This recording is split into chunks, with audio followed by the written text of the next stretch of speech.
Sí, yo creo que sí.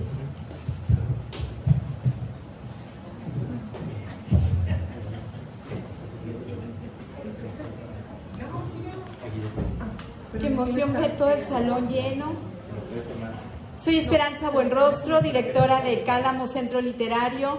Conduzco los libros de Esperanza, reseño para Imagen Radio y para Televisa.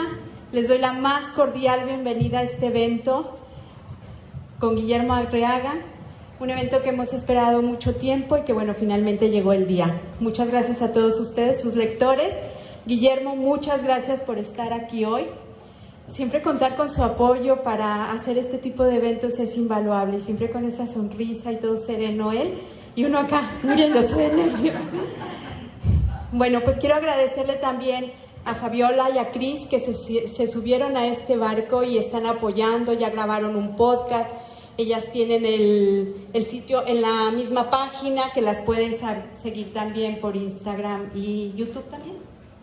Y también en YouTube. Y bueno, sin más preámbulos, quiero empezar hablando de Extrañas, pero como ustedes lo que quieren es oír a Guillermo, yo voy a ser realmente muy breve. Luego vamos a hacer algunas preguntas y vamos a abrir el micrófono para preguntas también de parte de ustedes para que las vayan pensando. Hay viajes que uno transita con toda la tranquilidad del mundo, porque la literatura es un viaje en realidad, y uno sabe de entrada que va a transportarse a lugares lejanos, a tierras lejanas, toparse con personajes fantásticos, etc. Pero hay otros viajes que están llenos de adrenalina, de sobresaltos, y esto último es lo que me sucedió a mí, y me sucede con todas las novelas de Guillermo Arriaga, y me sucedió particularmente con esta novela de Extrañas. Porque esta novela es monumental en muchos sentidos. Es una novela que nos transporta al siglo, y voy a hacer este contexto por los que no han leído la novela. ¿Quién no la ha leído? Ah, pues mira, ya muchos sí la han leído. Bueno, nos lleva al siglo XVIII, donde un joven heredero de una gran fortuna y de una gran alcurnia hace un recorrido por sus tierras. Y en este recorrido, pues para reconocer terreno, para saber cuáles iban a ser sus dominios. Y en este recorrido se da cuenta, ve por ahí en los establos, tenía como 15 años el muchacho. Es importante, creo que la edad, porque a partir de ahí su mente, su vida y todo lo que da origen a este libro es importante. Bueno, y se da cuenta en estos establos que hay algo por ahí amarrado, desnudo, muy blanco, muy claro de tono, y dice, ¿qué es eso? Y le dicen, es un animal, no vayas para allá. Y bueno, no, se da cuenta que es un ser humano con incapacidad, encadenado en los establos, desnudo. A partir de ahí, la vida de William Burton, que es nuestro personaje principal, da un giro impresionante. Y empieza la novela. Esta es una novela de una gran renuncia de parte de él a todo lo que tiene, a lo que tenía derecho, a toda una vida de privilegios y comodidades, para dedicar su vida a encontrar la cura de estas personas, a dedicarse a la medicina en ese tiempo. Entonces, bueno, la novela es un viaje fascinante y quiero ceder, de eso se trata, y no queremos, bueno, yo no quiero hacer como más ni spoilers, ni contarles mucho por aquellos de que no han leído la novela. Entonces, ¿cómo nace esta idea, Guillermo? Bienvenido, Guillermo. Cuéntanos cómo nace y luego vamos a empezar con preguntas. O Fabi y Cris, ¿quieren hacer algún comentario antes de cederle la palabra a Guillermo? Pues, aquí les doy un ¿Se oye así? ¿El micrófono? No, porque es mejor. ¿Si se escucha bien? Sí. Ok. Ahí tú lo grito. pues yo quería decirte que me sorprendió la novela. Yo ya te lo dije hace un ratito, pero los que ya leyeron la otra novela, olvídense de esa es totalmente diferente. Él me dijo una vez, cuando le dije, se me hizo muy pesada tu novela, la de Salvar el Fuego, se me hizo muy pesada, y me dijo, tienes que aprender a leer de todo. Y cuando agarré esta novela, tuve que aprender a leer, porque había palabras que nunca había visto, oraciones interminables y no había capítulos. Entonces desde ahí empecé con un reto, y quiero que nos expliques a nosotros este reto. ¿Fue para ti escribirla? Voy a poner de pie para que nos veamos todos, porque si no, me parece una descortesía que no puedo ver a todos ustedes. Muchas gracias, Esperanza, muchas gracias. Muchas gracias, Fabiola. Muchas gracias por estar aquí. ¿La verdad se escucha bien? Sí. ¿No se escucha?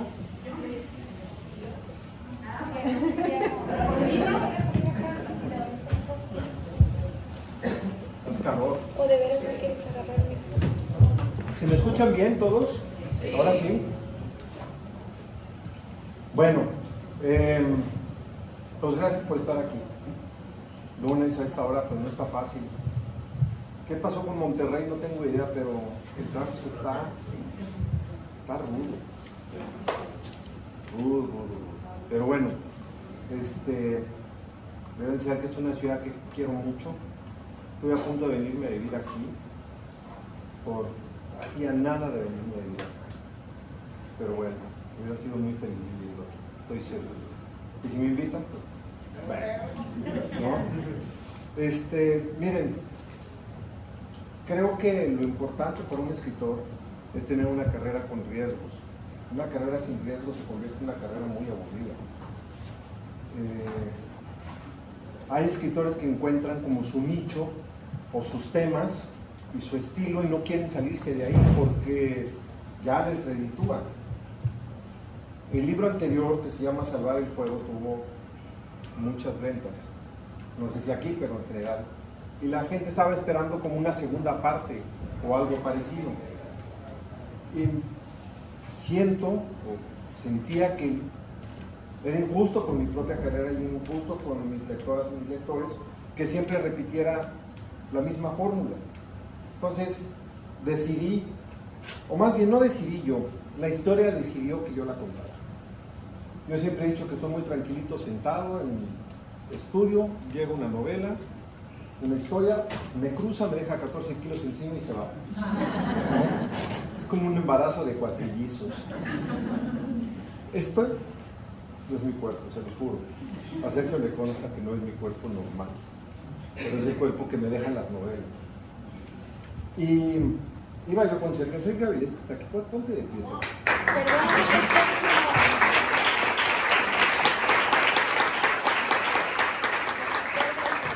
Sergio Avilés, escritor de Joyas de la Familia, publicado en la Alfaguara, es mi hermano del alma.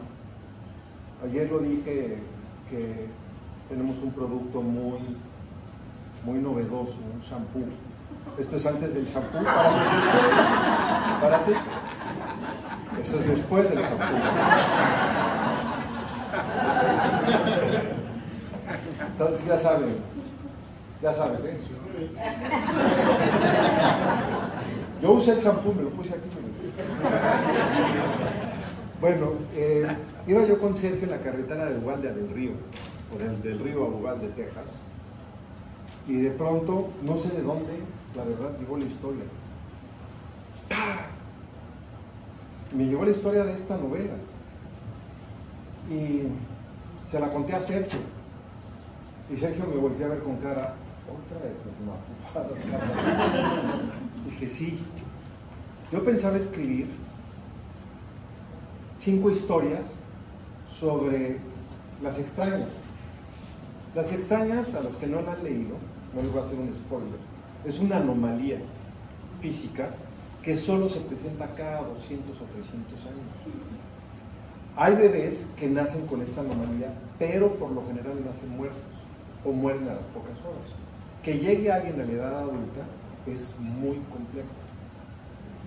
Y son seres que en otras épocas fueron sagradas. Y ¿las sillas?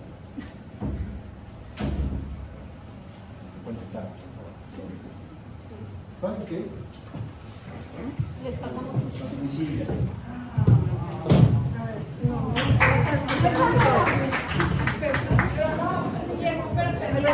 Le pasan esto. Sí.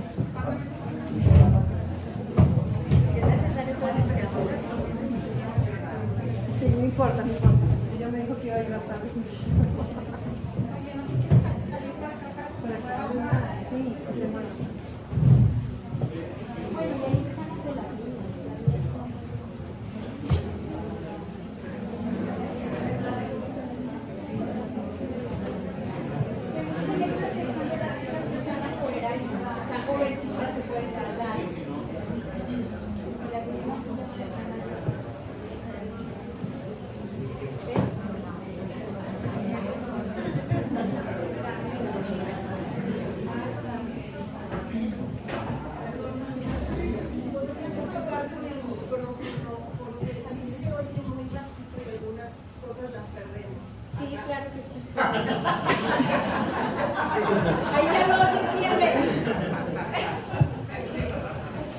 Bueno, es que me siento como cantante de boda con esto. Y luego me entran los mijares y...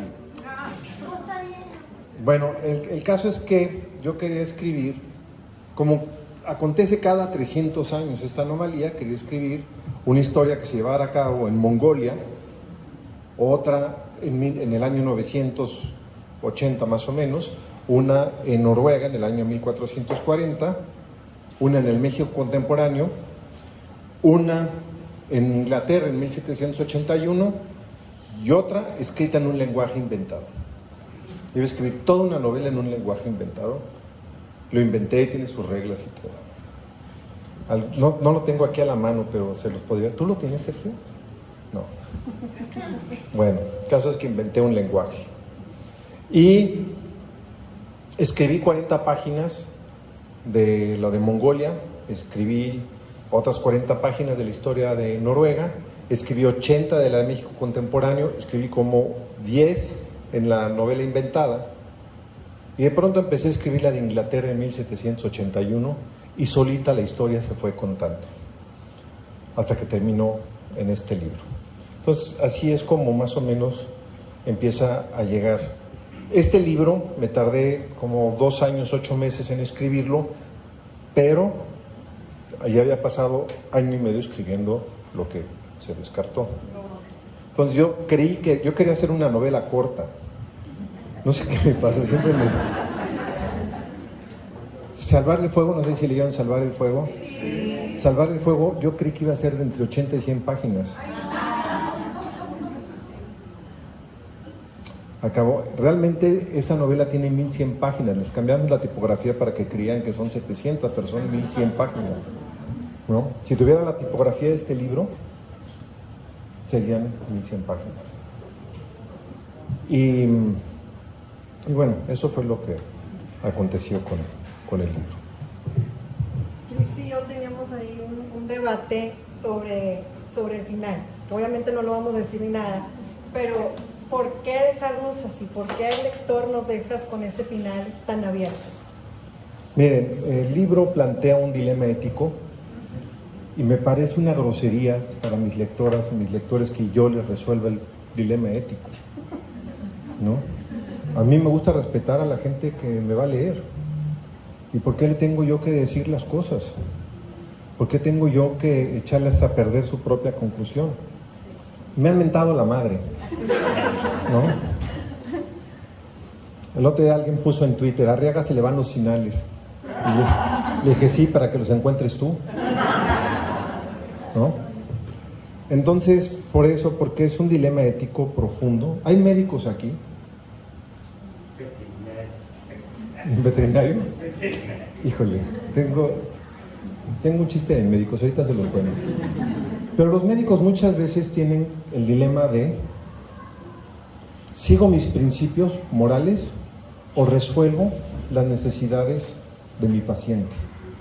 Porque a veces hay una línea muy delgada entre lo que el médico piensa y lo que el paciente necesita, ¿no? Es muy duro. Por ejemplo, un médico que se opone al aborto y de pronto la paciente le dice, si no me operas, hay riesgo de que me muera, quiero abortar. Y el médico, estoy en contra del aborto, sí, pero me puedo morir.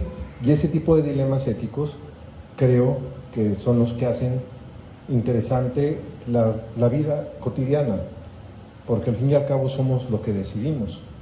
Y yo no quería decidir por ustedes, quería que ustedes decidan, por eso.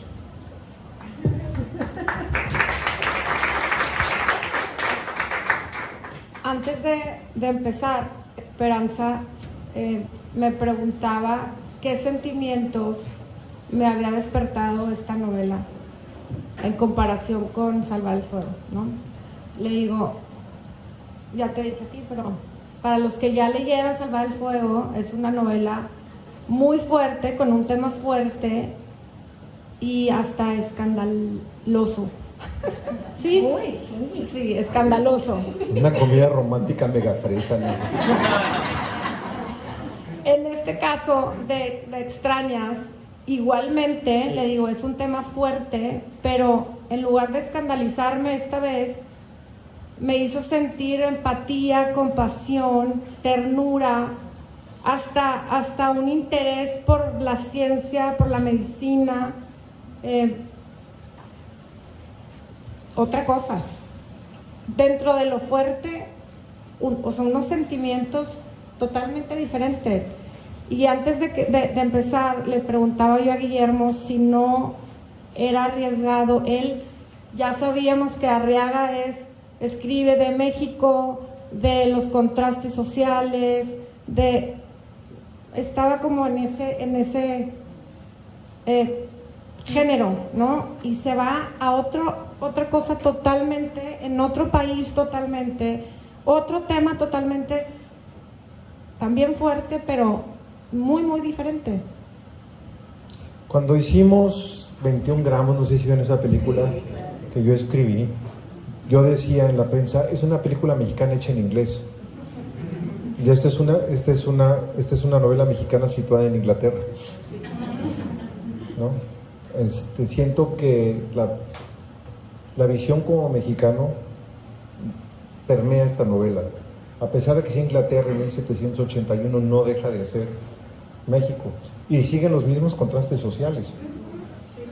Siguen las mismas diferencias brutales entre una clase y otra. Siguen la discriminación. Aquí la discriminación más terrible, que es discriminar a alguien porque es diferente a uno, no diferente físicamente. Ya no solamente es la raza o la condición de clase social, sino por tener una anomalía genética o por tener una discapacidad, etcétera, etcétera. Hace muchos años, debe haber tenido unos 33 años, dirigí unos documentales sobre personas con discapacidad, para una serie que se llamaba ABC Discapacidad, y hubo dos momentos que me marcaron de esa serie. Se supone que nosotros queríamos incorporar personas con otras capacidades al mundo, a la vida social, al trabajo, pero les pregunté a mis compañeros de trabajo, ¿cuántas personas con discapacidad tenemos en nuestro equipo? Y me tocó hacer síndrome de Down. Y yo había trabajado antes sobre deportistas con paralímpicos en esta serie, y me tocó un atleta con síndrome de Down. Yo pedí hacer síndrome de Down, y pedí a Javier Piego, que es poeta también, poeta con síndrome de Down, que él escribiera el guión y que le entrevistara. Y mis amigos productores estaban un poco inseguros, como que quién sabe qué vaya a pasar, ¿no? Qué tipo de preguntas haga. Y fue lo más hermoso porque se junta con un muchacho con síndrome de Down y le dice, ¿no estás cansado que te vean como monstruo? Dice, sí. ¿Tú crees que eres un monstruo? No, yo no soy muy buena persona, yo no soy un monstruo. ¿Y no te molesta que cada vez que llegas tú con otra persona, le hablan a la otra persona de ti como si no existieras? Sí. Me marcó eso de ¿quiénes somos los monstruos? ¿Ellos o nosotros? Y luego un amigo se va a hacer un documental a la Sierra de Oaxaca en el mismo programa y descubre a un muchacho desnudo encadenado entre los pavos, entre los guajolotes. Y vi esas imágenes y me rompió el corazón. Y esto es parte de lo que propulsó la novela. No es una novela solamente sobre este tema, es una novela de muchas cosas. Para los que no la han leído, es una novela de amor, es una novela de amistad, es una novela de aprendizaje, es una novela de reto, es una novela de encontrar cada uno su propio camino. William Burton, como lo dijo Esperanza, es un noble, es el primogénito de una casa noble y va a heredar una propiedad de 150,000 hectáreas y va a heredar una fortuna incalculable. Pero cuando descubre que en la propiedad hay personas encadenadas, desnudas, maltratadas, decide que quiere ser médico y hacer lo posible por ayudarlos. Su madre se enfurece, le dice, médico, esos son sirvientes, mejor pagados, pero son sirvientes. ¿O vas a salir tú corriendo a la madrugada a atender partos o viejitas con vaídos? Es un sirviente, déjate de tonterías. Y él dice, ¿cómo que sirvientes? O sea, ¿qué es más noble? Tú que eres cristiano, ¿qué sería más noble para Cristo? ¿Acumular dinero o ayudar a los otros? Entonces empieza a haber una discusión sobre medicina, empieza a haber una discusión sobre ciencia. Solo que sepan, el hecho de lavarse las manos disminuyó la mortandad en cirugías en un 85%. Lavarse las manos, nunca se les ocurrió lavarse las manos. Ordeñaban vacas y operaban. Y los cirujanos pertenecían al gremio de los barberos. Tú te querías cortar el pelo, la pierna, ibas con un barbero a la peluquería, en serio. Entonces, este tipo de situaciones creo que terminan creando, creo yo, la empatía con los demás, porque William Burton, una vez que sale de la burbuja de protección que tiene en su casa noble, pues vean a este muchacho, ¿cómo se llama? Harry. El pobre está más perdido que un French Poodle en una casa rica, ¿no? César Millán dijo algo muy interesante. ¿Saben quién es César Millán, verdad? Dijo algo que me parece brillante. Los perros de las casas son neuróticos porque no tienen propósito en la vida, no saben para qué están en el mundo. Un perro callejero sabe a qué va. Y creo que se aplica también a los seres humanos. En serio. Hay gente que no tiene un propósito en la vida y se pierde. ¿Cuántos juniors no conocemos que sus papás no saben ni qué están haciendo en el mundo? Tienen spleen, este concepto filosófico del aburrimiento. Pero William Burton sí tiene un propósito en la vida. Sus hermanos no, sus hermanos son un desmadre, o son los Harrys, esto es como, ¿no? Pero él sí tiene un propósito y lleva hasta las últimas consecuencias el propósito, y creo que tendemos a admirar a la gente que tiene propósitos indeclinables, que tienen una propuesta de vida muy fuerte. Una voluntad férrea para lograr. Una voluntad. Cuando a mí una de las cosas que más detesto, sobre todo a la gente que se va a dedicar al arte, a la literatura, es que le digan, persigue tus sueños. Mi madre, ¿qué sueños ni qué sueños? Eso es como de bobos. Los soñadores son gente boba. ¿Cuándo le han dicho a un contador público, persigue tus sueños? Un dentista, persigue tus sueños. ¿Por qué el artista tiene que ser el bobo? Entonces, en lugar de decir persigue tus sueños, plantéate unas metas y cúmplelas. Voy a escribir un libro, voy a pintar un cuadro, voy a hacer una escultura, siguiente paso, siguiente paso, siguiente paso, y se cumplen metas, no sueños. Invito a que los creadores dejemos de ser los bobos de la ensoñación. Oye, Guillermo, yo quería preguntarte algo y me gustaría mucho que las personas escuchen esta parte.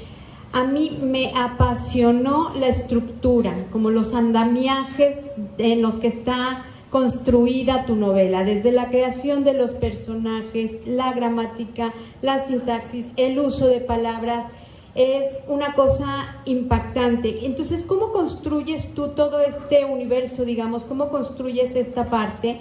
Y te decía en la mañana, y lo quiero decir otra vez porque no me voy a cansar de agradecerlo nunca, no usa un solo adverbio, ni meramente, ni casualmente, ni felizmente, nada. Y yo tengo un issue muy fuerte con los adverbios, pero además las palabras que acuñas en toda la novela, háblanos de eso, pues del andamiaje, de toda esta parte de tu novela que es fascinante, ¿cómo lo hiciste? Miren, yo soy solamente un contador de historias. Cuando me preguntan qué mensaje querías dar, ninguno. ¿Qué querías que pensaran quienes te leen? Nada. Lo único que quiero es contar una historia y contarlo lo mejor posible. Y las historias tienen una forma orgánica de ser contadas. Cada historia tiene una forma distinta de ser contada, y ustedes lo saben en el día a día. Si van a contar algo de ustedes, escogen sofisticadísimos mecanismos narrativos, ¿cierto? Y en esta novela, yo lo que quería es que ustedes sintieran que estaban leyendo una novela del siglo XVIII. Entonces, ¿qué es lo que hice? Lo primero es, solo usé palabras que se acuñaron antes de 1790. Tenía yo un diccionario especializado en internet que me decía cuándo apareció por primera vez una palabra y cuándo se registró por primera vez en el primer diccionario de la Real Academia de la Lengua, que es de 1780. Entonces, si la palabra no estaba registrada en algún texto antes de 1790 o en ese diccionario, no lo usaba. Eso me obligó a sacar cientos de palabras que ya había escrito yo. Ejemplo, esquelético. No existía. Optimista, no existía, ni pesimista. Autopsia, no existía. Sífilis, no existía. Vertebral, no existía. Apasionante, emocionante, no existía. Compulsivo, no existía. Consultorio, no existía. Morbo existía no como morboso, como ahora lo sentimos, sino como enfermedad. Alguien morboso es alguien enfermo. Entonces, había puesto, recuerdo, el señor Wright era un optimista compulsivo. Y los sinónimos no dicen realmente lo que las palabras quieren decir. Si buscan los sinónimos de optimista, va a decir esperanzador, positivo o alegre. ¿Es lo mismo? Entonces, a darle la vuelta para que sonara de otra forma.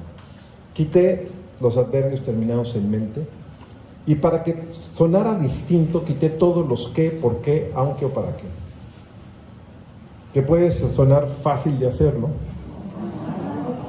pero les voy a dar una frase y ustedes háganla en su cabeza. El hombre que vivía junto a mi casa y que fue acusado de asesinato, aunque hay dudas al respecto, fue atrapado, aunque no hay ni un para qué, ni un por qué de su actuar. Quítenlos. Y eso lo hago para que sientan que están leyendo otro tipo de construcción. Quité también los puntos y seguidos. ¿Por qué? Porque en el siglo XVIII no había punto y seguido casi todo eran comas. Y como el papel era muy caro y hacer la tipografía de poner letrita por letrita era muy laborioso, las páginas eran de corrido. ¿Okay? Por eso es esa estructura. Esperanza. Gracias, Illano. De nada, a la Fabi, orden. ¿querías preguntar algo? Falta decir que eso de seguido no hay capítulos. Entonces, yo, para las personas que son ordenadas a leer, como yo, que tienes que parar en un capítulo para hacer closure así poco a poquito y luego no sabes dónde te quedaste, no se puede. Entonces, No, hay que leer de corrido. Sí, te obligó a leer toda la noche. Gracias, Guillermo. Yo pasé una semana casi sin dormir y sin querer comer. De verdad, porque yo sí soy muy obsesa para ese tipo de cosas. Pero es fascinante cómo en lugar de cansarte, te incentivaba a seguir y seguir y seguir hasta que de plano ya no pudieras, ¿no? Ya no te diera los ojos o algo. Entonces eso a mí me dejó pasmada por lo mismo, porque yo decía, pues es que esto va a ser bien cansado de leer. Lo ves así, dices, Dios mío, y no, provoca, bueno, en muchas personas con las que yo he hablado, en mí lo provocó, el efecto justamente contrario. No quieres parar porque no hay dónde parar, pero tampoco quieres parar, ¿no? ¿A ustedes les pasó, Fabi? No, yo estuve peor porque mi Kindle, en lugar de restarme minutos cuando leía, como me regresaba, me sumaba horas. Entonces dije, nunca lo voy a terminar. Estaba muy mortificada. Pero bueno, de repente se los prometo que agarra un ritmo que no te das cuenta y ya empiezas como a tener la trama, se te vienen los personajes y empiezas a comprender. Y el secreto es no tratar de identificar todas las palabras, porque ya me dijo que muchas no existen. Entonces por eso no las iba a encontrar nunca. Entonces, ¿te acuerdas que te decía? pues ya no, pues te tengo que seguir. Pero sí es un reto, fue un reto para mí como lectora. Me gustó este reto, y ahorita que estábamos hablando que tú dices, quiero hacer un arte y quiero un compromiso conmigo mismo, seguir creando, lo que sea. ¿Qué sigue para Guillermo? ¿Qué sigue? ¿Una segunda parte, una serie, una película, otro libro? ¿Qué sigue? Mira, estoy escribiendo una nueva novela que me está costando sangre, porque esta sí tiene una estructura más compleja. Les digo que me gusta arriesgar, a ver hasta dónde me aguantan. Sí, sí. Y a ver hasta dónde me aguanta el editorial. Pero miren, yo no sé si... Yo tengo síndrome de impostor a todo lo que da. Yo digo, algún día me van a cachar. y me van a pedir que les devuelva su dinero, la editorial y luego los lectores, pero me van a cachar. Tengo este síndrome muy agudo del impostor. Pero aún con síndrome de impostor, la literatura y el arte no avanzan si alguien no arriesga. Y prefiero ser el que arriesgue hasta donde se pueda, hasta tener mi carrera al borde del precipicio. Y esta nueva novela que estoy escribiendo no sé si pueda con ella, porque la verdad está muy difícil, está muy difícil. En cuestiones de lenguaje está muy difícil, en cuestión de estructura está muy difícil, en cuestión de puntuación está muy difícil. Y quiero que sea difícil para mí, no para ustedes. Entonces, se está llevando un ratote. ¿Se lo va a leer en 2 años? No, hombre, unos 10. Oye, ahorita que estás diciendo eso, que está muy difícil, parte en esta novela de Extrañas, que a mí pues me llamó mucho la atención o me hizo reflexionar mucho, es de cómo ha avanzado la medicina y la ciencia. En esa época, este doctor este noble que deja todo para ser doctor, empieza a atender este tipo de casos de personas diferentes y le llega a uno en particular que es como el centro de la novela, que a él lo hace irse por todo el mundo, 10 meses de expedición en barco a África, a muchos lugares, a buscar información para él poder atender a esta persona. 10 meses estuvo investigando a fin de que llega a decirle, creo que más o menos ya sé qué puedo hacer, ¿no? Entonces, arriesga, toma decisiones importantes, difíciles, y eso es lo que lo hace avanzar, y eso es lo que hizo avanzar la ciencia. Y es un tema del libro complicado de estuvo bien, estuvo mal, estuvo arriesgado, sí, pero eso nos ha ido trayendo a todos los que estamos aquí a donde está ahorita la medicina y la ciencia. Y es algo, digo, ahorita también de lo que estás diciendo, ¿no? O sea, él arriesgó, o sea, cada quien arriesga en donde está y por eso avanzan el mundo y las personas.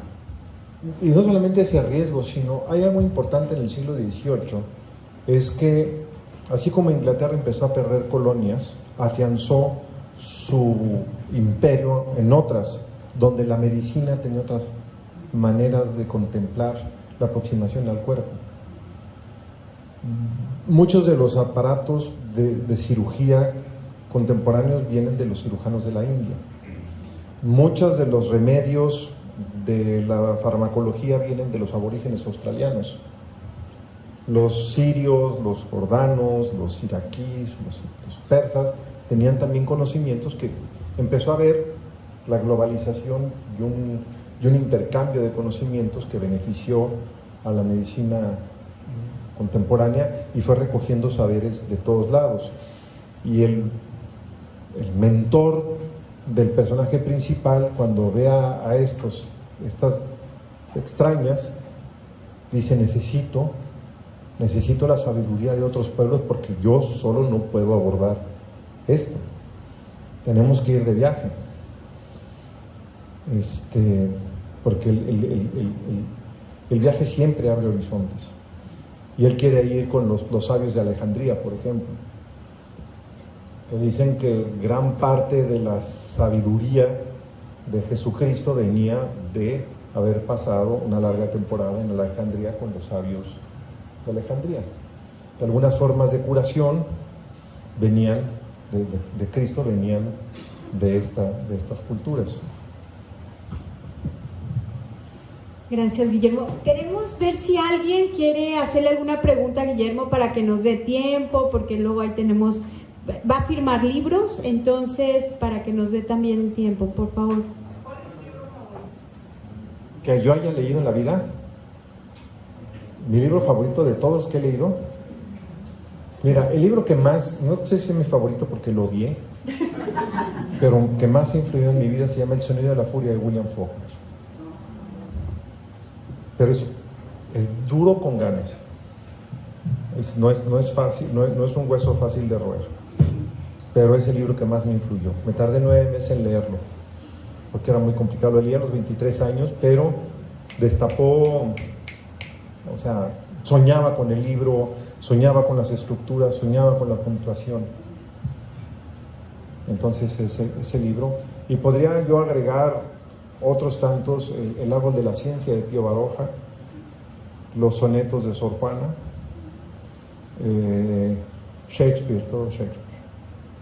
Bueno, ¿quién más tenía otra pregunta? Por favor. Ay, perdón. Señora, si quiere usted y luego tú. Son dos. ¿Cómo es tu proceso creativo?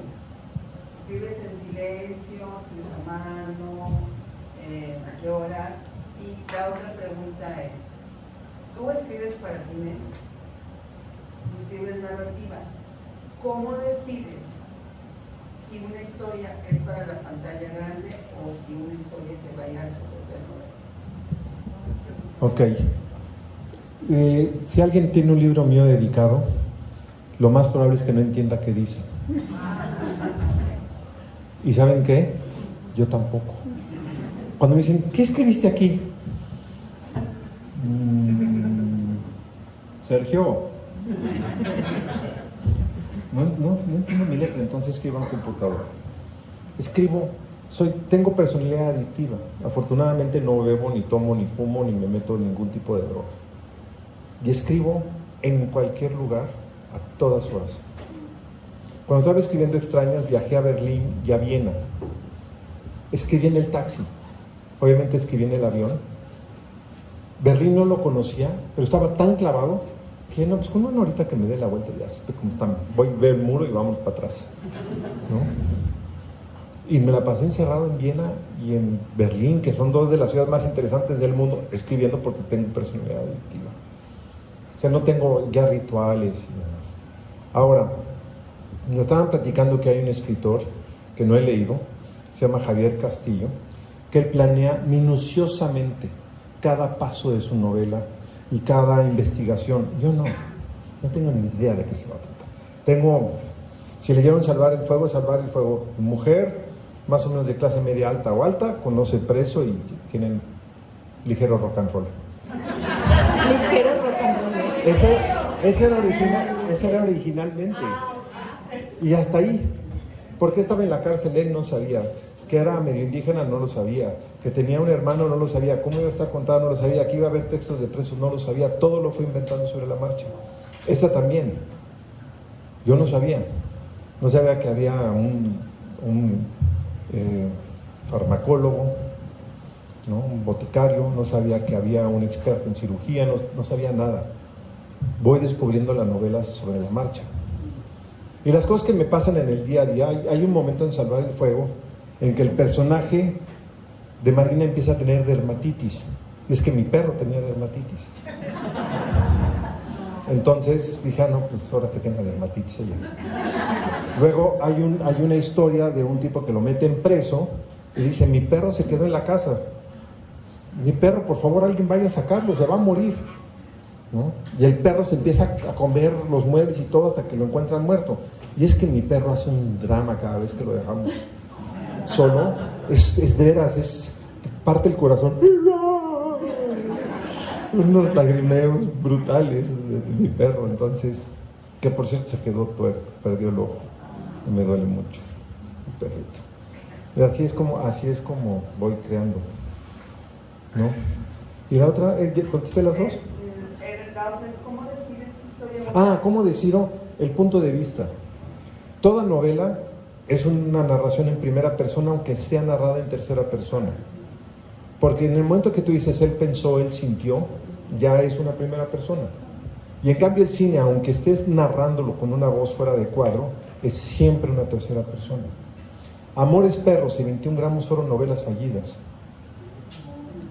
que no pude con ellas, no supe cómo abordarlas, hasta que dije, claro, no sé cómo abordarlas porque necesitan ser vistas, ¿no? Sí. Hola Guillermo, mucho gusto. Soy Roberto. A mí, yo todavía no leo el libro, pero me llamó mucho la atención esta parte que hablaban de que los estados seguidos. Y pues lo primero que se me vino a la mente es, pues es una película. O sea, a fin de cuentas, esto de lo que hablan, de que no puedes dejar de leer, y pues tú tienes que decir, oye, tengo que, o sea, yo tengo que decir, aquí le paro o la sigo viendo. Pues al fin de cuentas es lo que ves en una película, no te dice... No necesariamente. Ajá. ¿Escucharon la pregunta? Sí. Que puede ser que tenga como una cuestión como de película. Sí. No, digo, No. O sea, más que nada me llama la atención por tu trayectoria como guionista también.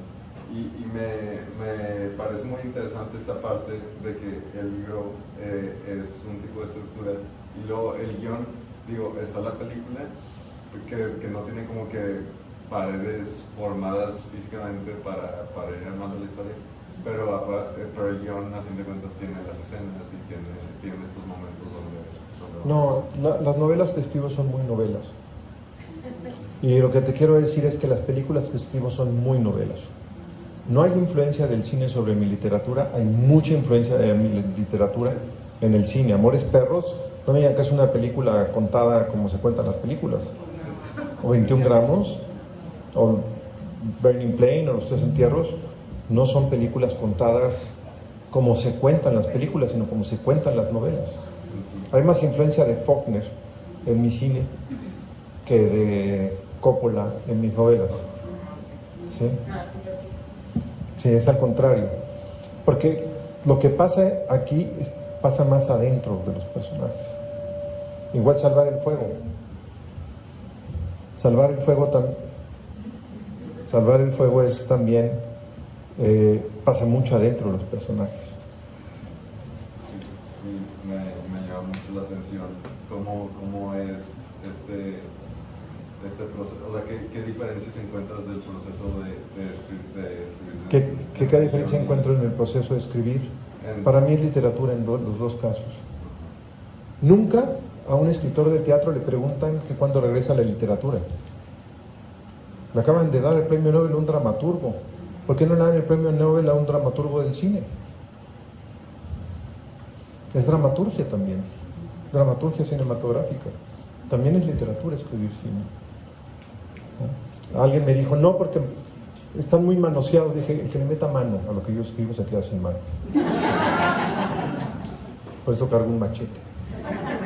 Sí, nadie puede meterle mano a lo que... Es más, en mis contratos está prohibido que los actores improvisen. Carol, por favor, y luego la persona que está delante de ti, que eres tú. Adrián. Hola Guillermo, gracias por tu tiempo, por habernos regalado este momento. Bueno, todos sabemos que Guillermo Arriaga tiene la oportunidad de experimentar, de hacer todo esto, de atreverse a hacer esto. ¿Qué recomendación le darías, o bueno, también qué opinión tienes sobre los nuevos escritores, toda esta estructura que hemos estado platicando, que ya viene pasando, y normalmente los escritores, los que quieren dedicarse a escritores, buscan estas reglas, esto se debe, esto no, esto se puede, esto no, no me puedo arriesgar porque no va a funcionar, a lo mejor una agencia, una editorial no me va a aceptar, todos sabemos que Guillermo Arriaga puede hacerlo. ¿Qué recomendación darías o qué opinas si algún escritor nuevo, contemporáneo, quiere arriesgarse a hacer cosas nuevas y que si van a poder funcionar? No sé qué opinas a lo mejor por el tema de la industria. ¿Escucharon todos la pregunta? Sí. Mira, cuando he dado cursos de escritura, siempre he dicho, la primera regla es que no hay reglas. Segunda, creo que editoriales y lectores están buscando formas distintas de ser contadas. Hay gente que sí quiere ir siempre a lo mismo, que algo ligero, que no lo cuestione, que un thriller contado muy bien y ya. Y hay escritores que dicen, eso me funciona y no va a salir. Hay escritoras o escritores que hacen las novelas románticas y de ahí no me salgo y no me importa que estén mal escritas. Para mí Esto es lo que interesa. Lo que interesa es la historia y me vale madre si está bien o está mal escrita. Pero yo te lo puedo decir como productor de cine o hasta como editor, me motiva, me emociona, me apasiona encontrar talento que hace las cosas de manera distinta. No hay nada más interesante para una editora que encontrar a alguien que tiene una voz propia. En este mundo donde todo se estandariza, que hay una voz propia. Pero no creas que yo me doy el lujo de arriesgar ahorita, lo he hecho siempre. Cuando yo escribí Amores Perros, me senté con un compañero que hizo muchas concesiones a lo que él había escrito. Y le dije, ¿por qué hiciste tantas concesiones? Me dijo, porque yo voy a llegar a Hollywood. Yo voy a ser famoso. En cambio, tú y tu peliculita de perros que van a ver 3 tipos, nadie le va a interesar. Una película de nicho que van a ver máximo 15,000 personas en México. Yo voy a Hollywood. La gente cuando vio Amores Perros dijo, puta, se está contando una forma distinta el cine. Y nos estamos viendo los mexicanos. Me acuerdo que una productora lo rechazó porque dijo, México quiere películas aspiracionales de gente bonita y comedias románticas. Esto no, peleas de perros, ¿quién va a querer ver peleas de perros? ¿Quién va a querer ver nacos? Y mira, ¿tú crees que yo la tenía segura? ¿Tú crees que yo iba a tener la certeza de que Amores Perros iba a ser lo que fue? Es la película más vista en la historia del cine mexicano. Cualquiera puede pensar que es la de Eugenio. Es la más vista en México. Pero se vendió en más de 150 países Amores Perros. Y la siguen estudiando en las escuelas de cine. Porque ha ido a Australia, ha ido a la India, ha ido a Bélgica y me han dicho, ay, yo vi Amores Perros. Y analizamos cómo la habías escrito. A ver cómo la escribí, güey. Por cierto, mi hijo tomó clases en la Ibero con un maestro y le dijo, aquí pusieron huevos estrellados porque es una representación del huevo y equivale a machismo. Y va mi hijo y me pregunta, le dice, pa, ¿por qué pusiste huevos estrellados? Porque me encantan, ¿no? Y se lo dijo al profesor y dijo, yo conozco a Arriaga, yo sé. Y Santiago, maestro. Porque luego hay gente que es bien mamuca, ¿no? Yo estoy escribiendo esta escena porque representa la libertad del ser humano frente a las cuestiones epistemológicas kantianas. Ese no soy yo. Por cierto, ayer fui a una cena y estaba una leyenda de la literatura que se llama Sarah Ford. Dijo, yo te encontré en un avión con un saco blanco precioso, vestido como figurín. No era yo, mija. O sea, yo siempre me he visto así nomás, que estoy mi chamarra. Me dijo, no, un saco blanco. Dije, no tengo un saco blanco. En fin, siempre me confunden con Brad o con George. Quiero agregar una cosa a lo que dijiste. En la novela, corrígeme si estoy mal, a lo mejor inventé, porque me da por inventar.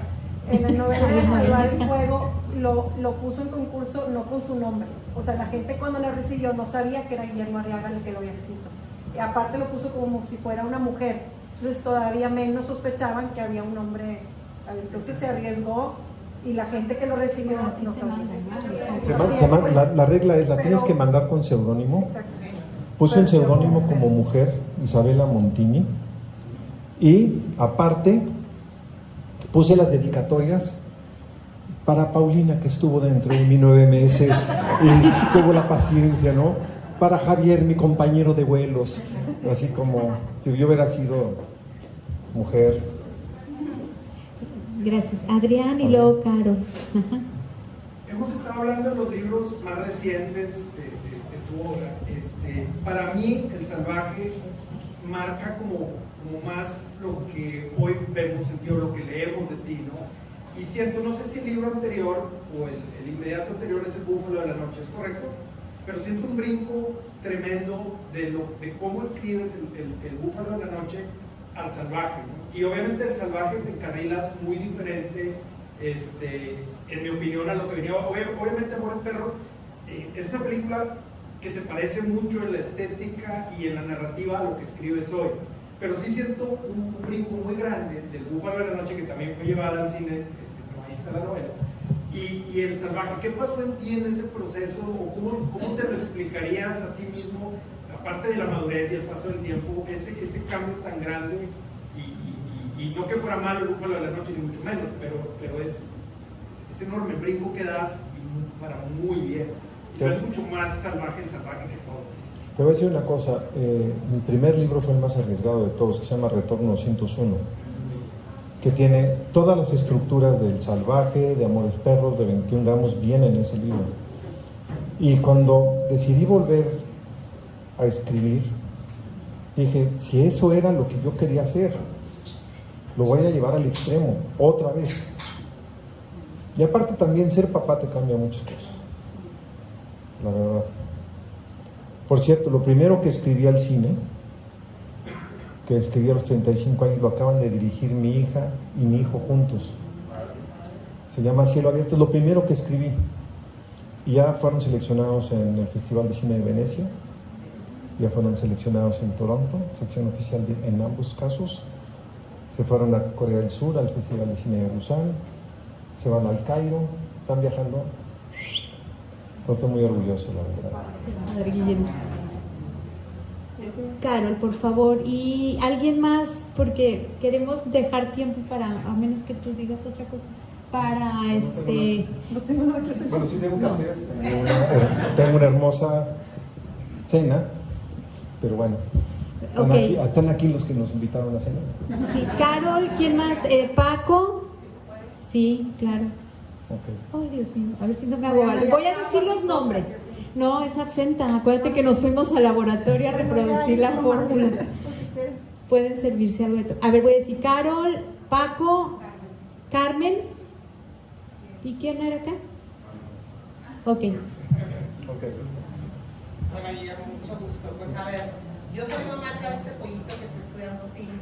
Tú eres uno de sus grandes personajes a los que sigue. Pero ¿qué onda con el cine hoy? Es una discusión que cada ratito sale en casa. ¿Qué onda con el cine? Porque en literatura se habla mucho, también personajes así protagonistas de la literatura en México dicen, no, a ver, es que hay escritores y hay vendedores de libros y de repente hay un Garbanzo de la Libra que es escritor y vendedor de libros, ¿verdad? Pero ¿qué onda en el cine mexicano particularmente, ¿verdad? Sé que hay muchos esfuerzos de jóvenes principalmente, ¿no? Que están queriendo hacer cine de verdad, pero ahí están tus hijos, ¿verdad? Pero hay una crisis realmente porque hay como mucho pan y circo de darle a la raza lo que quiere, que son historias así, digo, no quiero mencionar artistas, ¿verdad? Pero así como muy baratas, muy ya masticadas, muy digeribles. ¿Hacia dónde crees que debiera caminar? No. Para empezar, dedícate a algo serio, compadre. Como que cine. Ve cómo acabo uno vestido. No, estoy en desacuerdo completamente contigo. No, es que es una pregunta, ¿hay una crisis? No. Crisis, la peor crisis que ha sufrido el cine mexicano en su historia fue en 1995, en el que solo se produjeron 7 películas. ¿Ok? Quiero que sepan que el cine mexicano es la segunda industria en importancia después del petróleo en los años 40. Imagínense el tamaño de industria que teníamos. Por circunstancias históricas, el cine mexicano a partir de los 60 perdió esa capacidad de ir a España y América Latina y ser un cine relevante en el mundo. En este momento están produciendo cerca de 150 películas al año. Para que entiendas algo, los técnicos que trabajaron con nosotros y la gente que tiene que trabajar con nosotros en la película, la tuvimos que apartar con 1 año y medio, porque tienen tanto trabajo. Ahora, hay películas como Heroico, que se estrenó hace poquito, no sé si supieron de esa película, una película muy importante que hizo David Sonana, sobre el maltrato militar y la corrupción al interior del colegio militar. Está Michel Franco, está Alonso Ruiz Palacios, hay director, está Amate Escalante, hay una variedad muy grande y casi siempre casi siempre en un festival importante hay una película mexicana. Y qué bueno que hay comedias. Ayer me preguntaban en una conferencia de prensa, ¿qué opinas de estas comedias románticas medio bobas que hacen? Y dije, qué bueno. Yo no voy a atacar a nadie que haga este tipo de cine. Es un negocio muy caro y muy angustiante, porque devolverle a los financieros el dinero es muy angustiante. Entonces, qué bueno que hay cine. Lo mejor es que haya una variedad de películas, es lo que creo. Parecido a la literatura. ¿Eh? Parecido a la literatura. Parecido a la literatura. Gracias. Okay. Carmen, por favor. Ah, ¿era Paco o Carmen? Paco, ¿verdad? Ah, ya me tuve. ¿Yo? Gracias. Yo quería volver un poquito a este libro y preguntarte, me llamó mucho la atención, por ejemplo, la actitud del papá, lo fuerte que es con William, ¿no?, al desterrarlo, pero igual le conserva su seguridad económica, le explica bien que no le va a faltar nada, ¿no? Eso está al principio, no se spoila mucho. Luego aparece la figura de Wright, que es como un padre, digamos, me conmueve mucho cómo lo recibe, cómo se despide de él, cómo, a pesar de ser un personaje callado, le hace ver claramente el afecto que lo liga, ¿no?, con Murdoch. Y por último, Bates, que lo motiva, lo mueve, lo empuja. ¿Es consciente ese acompañamiento? Esas figuras me impactaron muy positivamente. Me encantó ver siempre un respaldo para William, siendo todo lo que había dejado, ¿no?, y lo fuerte que era para él salir de ese espacio seguro. Quiero preguntarte si es consciente esa permanencia de siempre un apoyo moral. Mira, ahorita que lo estás diciendo y que está aquí el señor Avilés, en El Salvaje el personaje principal se queda huérfano de todo, y sin embargo llega un hombre que describo como un compositor alemán del siglo XVIII, que se llama Sergio Avilés. Y Sergio Avilés es un hombre generoso y noble que le ayuda en su orfandad. Le dice, es que yo también soy huérfano y somos de la cofradía de los huérfanos y la comunidad de huérfanos nos apoyamos. Entonces, ahorita que lo dices, me estoy dando cuenta que mis personajes jóvenes tienen siempre a alguien que los protege y los apoya. No lo hice conscientemente, hasta ahorita estoy razonando porque lo acabo de hacer notar. ¿Okay? Te lo agradezco bastante, me encantó. Muchas gracias. Paco, por favor. Gracias. Muchas gracias, Guillermo, por estar aquí. Antes que todo, felicitarte por la entrevista que tuviste por ahí con Diego Barrazas hace varios meses. Me gustó mucho cómo lo trataste, que al final de cuentas es una persona que está empezando en poco tiempo y se dio la calidad de persona con esa entrevista. Muchas felicidades.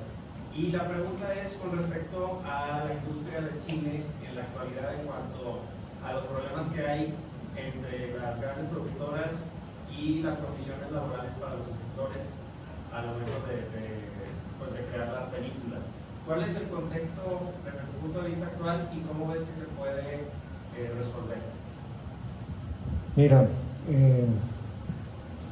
alguna vez Michael Douglas le dijeron, el escritor va a ganar $1 millón, mucho para un escritor. Mamón, él se mete $20 millones, ¿no? Y siempre ha habido como un desprestigio al escritor de cine. No hay una consideración al escritor de cine. Como si las historias no tuvieran importancia. Y al final creo que uno termina vinculándose con las historias, más que cualquier cosa. Y los escritores están ya un poco cansados del abuso, de directores que dan una nota y quieren tener crédito. Todos los escritores hemos pasado por eso. Son muy... Y el productor que da notas, no. Mis amigos me dan notas, Sergio me da notas, lo hace con el escritor, no, son notas. Pero hay mucho robo de crédito. Mucho robo. Entonces, de los primeros logros que hemos tenido los escritores en Hollywood es, si no escribiste tú con tus manitas 33%, no escribiste, compadre. Dar notas no es escribir. Segundo, estamos peleando por una repartición más justa de los ingresos. Cuando había DVD, les voy a dar un ejemplo. Babel, una película que yo escribí, metió 35 millones de dólares en taquilla. Metió 135 millones de dólares en DVDs. Y esa fuente de ingresos lo mató el streaming. ¿Ok? Y a partir de esa muerte vino lo que en Hollywood se llama la tiranía del espectador de 15 años. Si se han dado cuenta, las películas están hechas en Hollywood para chamacos. Marvel, pocas para chamacas. Twilight fue una de esas, pero son para chamacos, que son los que pagan el cine, porque el streaming mató la gallina de los huevos de oro. Entonces Netflix, que tiene a gente que gana 87 millones de dólares al año, dice, es que no tenemos resultados económicos. ¿Me explico? Y esas son, hay que ver cómo se van a adaptar las regalías y la inteligencia artificial, porque muchos productores quieren ahora meter los algoritmos y que las computadoras en las que escriban las series. Esos son. Que ya no haya robo de créditos, que haya distribución equitativa. Hay una trampa en el cine, que es, te doy 5 puntos netos, y nunca ves esos 5 puntos netos. Negocia siempre brutos. ¿Ok? Siempre negocia puntos brutos. Sobre ventas, no sobre utilidad. 3 preguntas más para que nos dé tiempo. Ustedes dos, allá están Andrea, que quiere hacer una pregunta, y tú si quieres. Hola Guillermo, a mí lo que me interesó mucho de la novela es la formación de William Burton como médico. Entonces yo quisiera preguntarte de dónde viene eso cuando estás estudiando la historia, o sea, ¿por qué un médico? ¿Por qué no ser un abogado en esos tiempos o un contador? No sé. ¿Qué te inspiró? Cuando yo escribí Extrañas, la primera parte era las extrañas frente a la guerra. Que alguna vez le di a Sergio Extrañas, le dije, no leas esto, que fue lo primero que leyó. Eso. Muy tramposo. Entonces era las extrañas en la guerra, las extrañas frente a la religión, por eso era Noruega. Noruega era un pastor protestante que va a los territorios del norte donde todavía creían en las deidades vikingas a convencerlos y se encuentra con una extraña y se horroriza porque la tratan de manera normal. En México era un campesino analfabeta que de pronto tiene un ser de estas características y no sabe qué hacer. Y el de la ciencia y la medicina era Inglaterra, porque el siglo XVIII es el gran cambio, no de la medicina, pero sí de la cirugía. Cuando, gracias a gente como William Hunter y John Hunter, que eran hermanos, campesinos escoceses que estudiaron medicina en Edimburgo, cambió el concepto de la cirugía. Entonces, por eso este es un libro de medicina. No. ¿Podrías decir la historia de los 3 entierros de Melquiades Estrada? La historia de los 3 entierros de Melquiades Estrada. ¿Cómo se te ocurrió? ¿Es una historia real, inventada? ¿O es la idiosincrasia ahí de los mexicoamericanos? No, es inventada. Miren, una vez estaba yo... No pasa de que sea muy real. Sí, claro, pero voy a contar un poco la historia para que tengan el contexto. Estaba yo en Los Ángeles y suena mi celular y me dice una voz, hola, soy Tommy Lee Jones. Y yo le voy a decir, I am Bugs Bunny, I'm Bond, yes, Bond. Dije, ¿qué onda? Porque ya me había burlado de alguien que sí era de verdad. En el celular me habló un actor famoso y me lo cotorreé y sí era. Dije, no vaya a ser que sea Tommy Lee Jones. De verdad, entonces me dice, ¿qué haces? En español, le dijo, pues aquí dando la vuelta en Los Ángeles. Él en español, él cree que habla español. ¿Tú vas a hablar inglés? Le dije, yes sir. Y entonces me invitó a cenar. Tommy Lee, y le gustó mucho Amores Perros. Me dijo, yo quiero trabajar contigo. Pero yo me prometí algo, dije, no me voy a dejar impresionar por nadie. Por nadie. Entonces dije, si tiene buen gusto este cabrón, trabajamos. Porque es una regla de oro. Trabaja con gente que tenga tu mismo gusto. Entonces le pregunto, ¿quién es tu cineasta favorito? Dijeron, de que me salga que es Michael Bay, pues Seno Rico, lo conocí en Estrella de Cine, igual, ¿no? Y me dice, voltea atrás de ti, volteo, y hay una acuarela de un samurái. Me dice, se la pintó Akira Kurosawa para que supiera la de arte cómo quería que fuera el vestido de los samuráis. Ese es mi director. ¿Quién es tu escritor americano vivo? Me dice Cormac McCarthy. No, ya estamos. Now we are talking. Cuando me hubiera dicho John Grisham, bueno. ¿No? Y me dice, de hecho yo estoy adaptando Blood Meridian. Yo quiero actuar en Blood Meridian. Y luego le hice una pregunta, ¿te gustan las trailas? Ah, me encantan los pinches trailas. Y la pregunta de oro es, ¿te gusta cazar? Dijo, me encanta, tengo un rancho y te invito. Y dije, no vaya chingados. Fuimos a cazar y me dijo, mira, escribe lo que tú quieras, lo que se te dé la gana. Tú lo escribes, yo lo dirijo y lo actúo. Solo piensa que yo voy a ser el actor.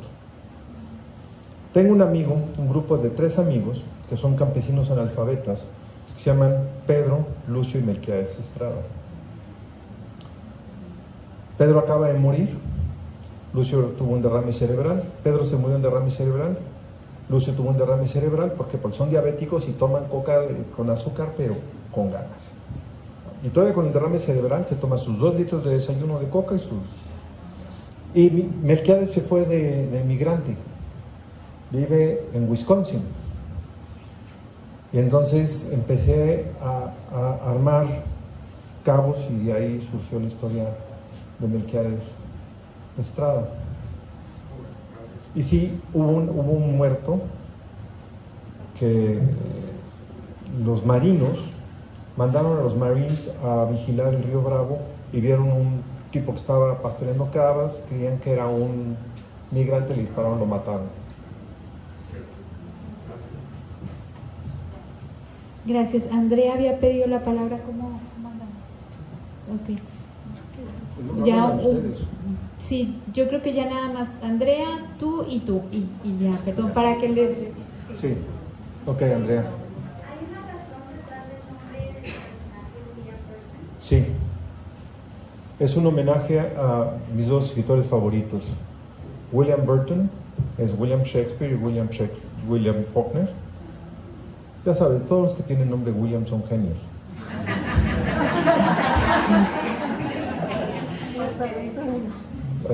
Guillermo es lo mismo que Guillermo Shakespeare. Y luego voy a hablar de Richard Burton y la mayor parte de ustedes va a pensar en un actor galés casado con Elizabeth Taylor, pero no es ese. Richard Burton fue un explorador inglés que hablaba 38 idiomas y 17 dialectos. Él descubrió las fuentes del Nilo. Él tradujo el Kama Sutra para la felicidad de varios en esta sala. Y de varias. Tradujo las 1001 noches del árabe. Y tenía cerca de 100 libros que a su muerte su mujer ordenó quemarlos porque el confesor decía que tenían demasiado sexo, porque le entró a todo.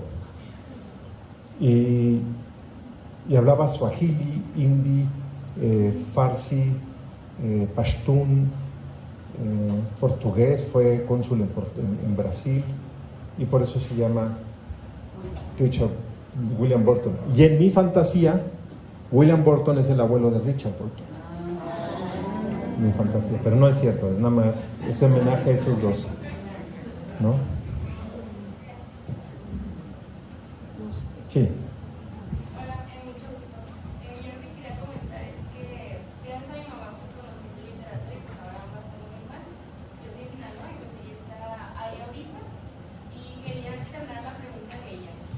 Ella pregunta si cree que sus personajes pueden ser reales. Se le hace muy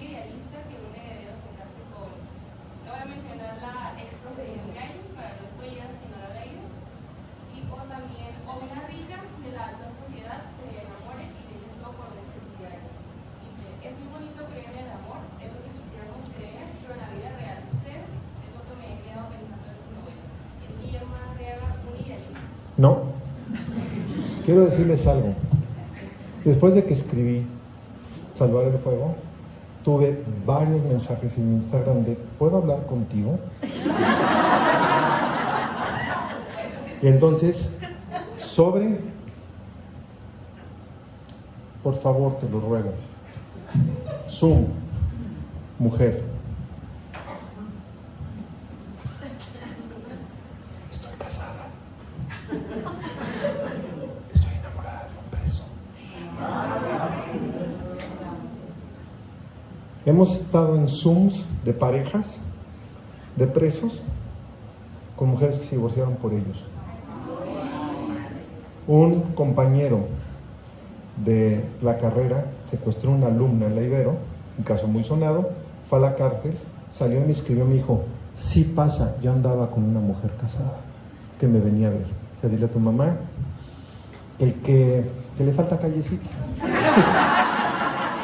Le falta cárcel a tu jefa. Pero por lo menos van 7 mujeres que me dicen ando con un preso. ¿Ok? Y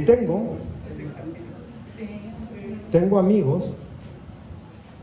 Es más, Sergio y yo conocemos a un señor, a un heredero de un emporio americano que dejó todo por una prostituta de Acuña.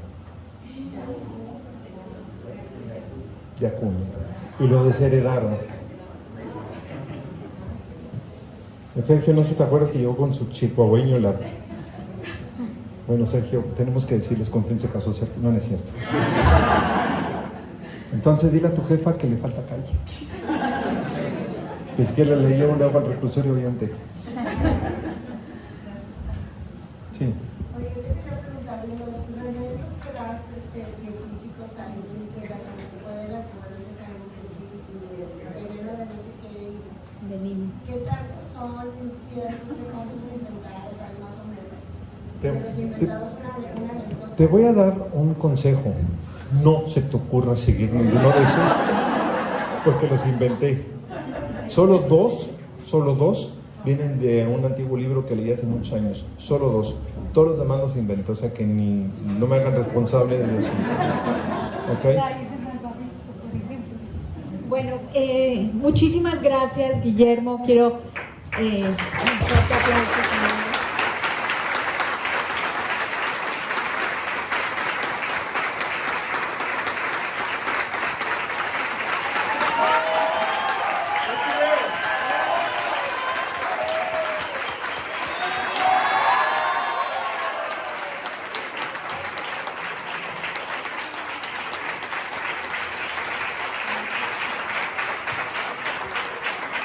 Ahora sí, luego les pago.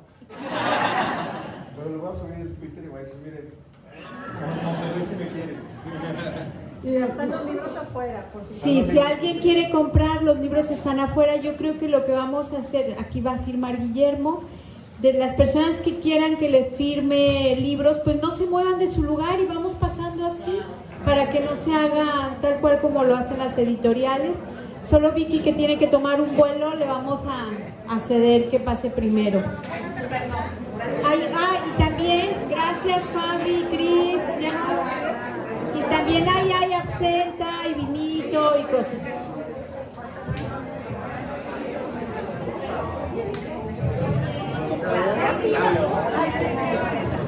Ay, porque los temas son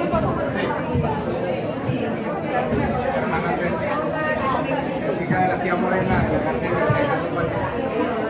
que entraste con Candra, ¿verdad?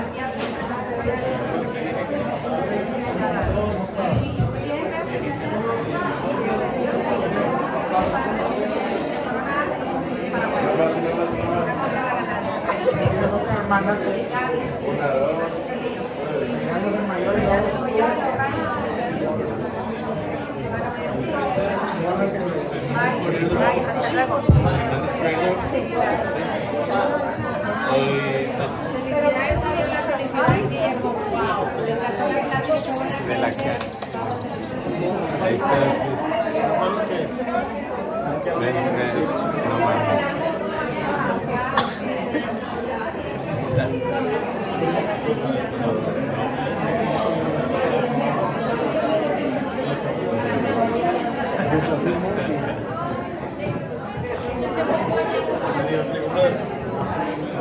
¿Quieres que lo pare? Si quieres.